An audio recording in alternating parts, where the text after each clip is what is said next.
Other technocracy values: world affairs will be headed and managed by experts in their respective fields. Of course, they'll have to have a proven expertise. So anyone that is not an expert in whatever field it might be will not have any say over the affairs and the management of mankind. Doesn't matter if there's a majority of people that say, hey, give that guy a chance. I like him. So let's see if he can do better. If he's not an expert, you have no role here. What we're going through now, where if you're not an authoritative source, we may just simply remove your voice. Unless you have proven expertise, then we don't want to hear you speak. Well, Howard Scott is just filled with really poignant quotes. Here's one of my favorites of his. Quote, "Those who create a civilization will eventually dominate it. Engineers and mechanics created the civilization, and they will end up dominating it eventually. They wish to build a technological army of the functionally competent." They are building a technological army of the functionally competent. That's right, because you are non-functioning, because you're not an expert. You are not competent because you're not an expert. And in this future world, technocratic society, you have no place in a leadership position because you're not an expert. You have no say in this. To think you have anything to offer civilization or its management is absurd.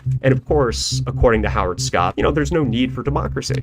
There's no need for democracy if the world is run like this. Democracy is an imperfect reflection of man's attempts to be precise in their selection of who will maintain integrity, morals, ethics, and a balanced behaved society. He said science is undebatable. There is no debating science, he says. There is no debating the precision of technology. There is no argument, is what he says. Hence, why we just skip the middleman. Democracy. Humans are imperfect. We have faults filled with little things that make us imperfect, but technology isn't. That's who should be running society, with a scientific framework. And guys, like I said, that's H.G. Wells and that's Bertrand Russell right there on the impact of science on society. We need a scientifically managed government and world system. We need to collectivize the world, centralize the world, and manage it, all of it, with the precision of science. And of course, Julian Huxley also predicted that this would come about. He said overpopulation is going to be one of the major issues that eventually ends up with our enslavement, because in order to combat overpopulation, what did he say would happen?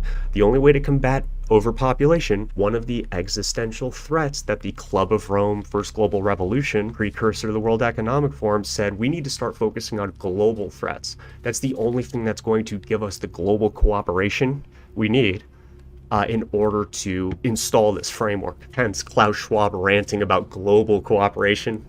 I can see why technology being the answer would be favorable, but I'll tell you what, there is no enlightenment on the other side of the technological path, just slavery. If you look into the history of technocracy, transhumanism, you quickly learn that. You read the likes of Huxley, H.G. Wells, you could see how very bad this could become. Because as Huxley said, this is the final revolution. This is the revolution that's so comprehensive, so wide-sweeping, and so severe as to be final, and yet we don't even see it or feel it or even detect it happening. The average person will be convinced to put handcuffs and shackles on themselves, enslave themselves. They won't even know they're doing it because of how proficient and advanced this technology is. They'll be boxed into mental boxes. They'll be tricked into believing certain things. They'll be convinced that to even hear an alternative narrative is directly damaging to their psyche, is directly a threat to public health. These are the means in which they will enslave themselves. And the entire time, they'll be the happiest population on the planet, far happier than, say, you or I. If you want to know what slaves putting shackles on their own wrists and smiling looks like,